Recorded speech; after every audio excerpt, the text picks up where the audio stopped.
বার্তা সংস্থা ইউএনবির সাবেক চিফ অব করেসপন্ডেন্স ও সিটি এডিটর শামীম আহমদ ইন্তেকাল করেছেন। ৭ জুলাই সকালে রাজধানীর ধানমন্ডিতে একটি বেসরকারি হাসপাতালে শেষ নিঃশ্বাস ত্যাগ করেন তিনি।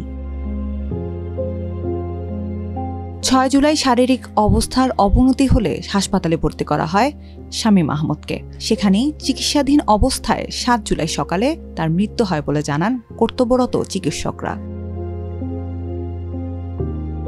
৭ জুলাই বাদ আসর খিলগাঁও চৌধুরীপাড়ার মাটির মসজিদে মরহুমের জানাজা শেষে মিরপুর বুদ্ধিজীবী কবরস্থানে তাকে দাফন করার কথা রয়েছে।